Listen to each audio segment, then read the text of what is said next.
बिहार में नए पदस्थापन और स्थानांतरण नीति लागू हो गया है और इस नए नीति के तहत पुरुष को गृह अनुमंडल में उनकी तैनाती यानी उनकी पोस्टिंग पदस्थापन नहीं की जा सकती है।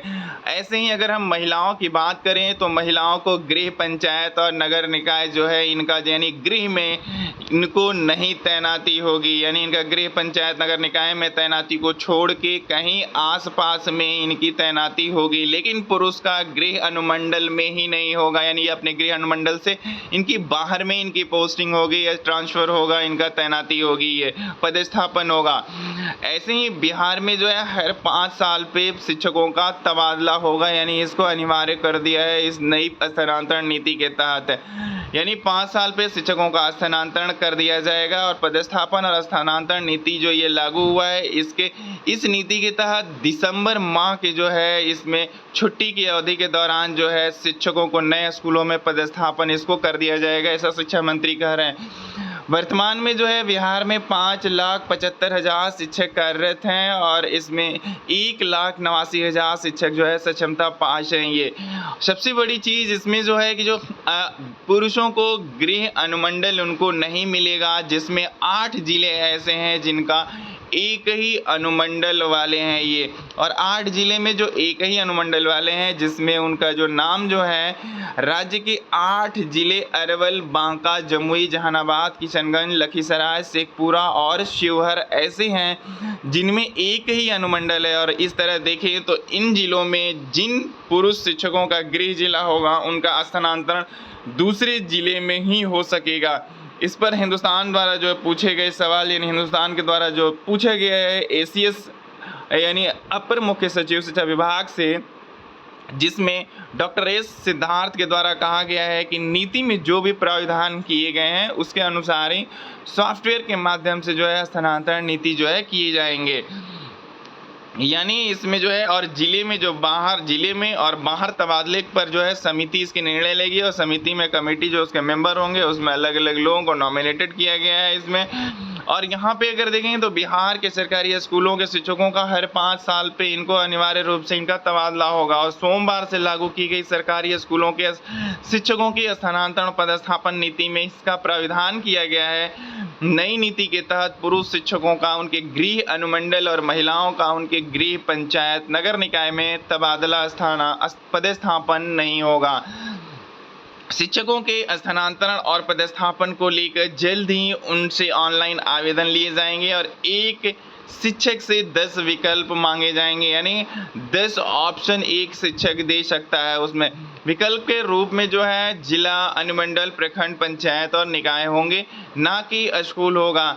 मुख्यमंत्री नीतीश कुमार की सहमति प्राप्त करने के बाद शिक्षा विभाग ने सोमवार को शिक्षकों की स्थानांतरण पदस्थापन नीति की अधिसूचना जारी कर दी है। इसके दायरे में कार्यरत सभी 6.25 लाख शिक्षक आएंगे। शिक्षा मंत्री सुनील कुमार ने सोमवार को प्रेस कॉन्फ्रेंस में कहा कि शीघ्र ही शिक्षकों से आवेदन लिए जाएंगे। आवेदन के लिए शिक्षकों को पर्याप्त समय दिए जाएंगे। दिसंबर महीने में छुट्टी की अवधि के दौरान शिक्षकों के नए स्कूलों में पदस्थापन कर दिया जाएगा ताकि स्कूलों में पढ़ाई बाधित नहीं हो। उन्होंने कहा कि मुख्यमंत्री का निर्देश था कि ऐसी नीति बनाए कि शिक्षकों को कोई परेशानी नहीं हो, वे संतुष्ट रहे। इसको देखते हुए विभाग की उदार नीति बनी है। इसमें अधिक से अधिक शिक्षक निश्चित रूप से संतुष्ट होंगे। मंत्री ने कहा कि नए पदस्थापन के बाद नियोजित शिक्षक भी सरकारी शिक्षक हो जाएंगे।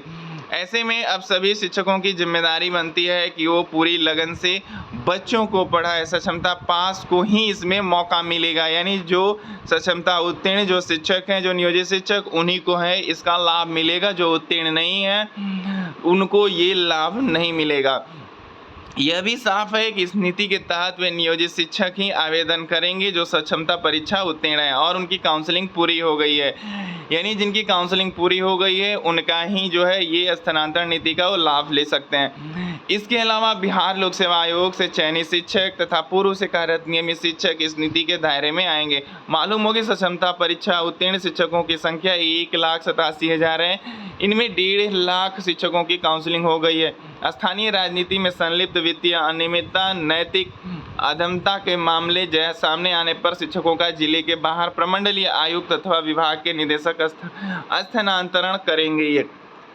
ये जो मामला जो है जो निकल के जो यहाँ आ रहे हैं, और जो गृह जिले वाले जो हैं यहाँ पे जो सबसे बड़ी जो हापुई वाली जो है कि ऐसे जो ये 8 जिले जो हैं जिनका सिर्फ एक ही अनुमंडल है, और जिनके एक अनुमंडल है उनका जो है गृह जिला से जो है उनका बाहर ही उनका होगा। क्योंकि यहाँ पे जो जिस तरीके से जो यहाँ पे देखिए साफ साफ स्पष्ट लिखा हुआ है कि जिनमें एक ही अनुमंडल है, इस तरह देखिए तो इन जिलों में जिन पुरुष शिक्षकों का गृह जिला होगा उनका स्थानांतरण दूसरे जिला में ही होगा, यानी उनका गृह जिले में भी नहीं होगा। जब इसलिए नहीं हो सकता है क्योंकि अनुमंडल ही एक ही है, और इसमें पुरुषों के लिए प्राविधान किया गया है कि अनुमंडल में वो नहीं रह सकते हैं, यानी वो अनुमंडल से अपने बाहर रहेंगे, अपने अनुमंडल में नहीं होगा उनका। तो आप अपने दोस्त मित्रों को शेयर कर दीजिए, दिसंबर में तैयार हो जाएं जब उनको नए स्कूलों में उनकी पदस्थापन होगी, यानी उनका स्थानांतरण अभी जहां है वहां से उनका कर दिया जाएगा, और 10 विकल्प जो है मांगे जाएंगे, इसमें 10 ऑप्शन मांगा जाएगा, और बहुत जल्द ही ऑनलाइन इसके आवेदन लिए जाएंगे। और पूरी जो प्रक्रिया जो है दिसंबर माह के जो है छुट्टी के अवधि के दौरान ही जो है इसको पूरा करने का लक्ष्य शिक्षा विभाग ही इसको रखा हुआ है। फिर मिलते हैं नेक्स्ट वीडियो में एक नई जानकारी के साथ, तब तक के लिए नमस्कार।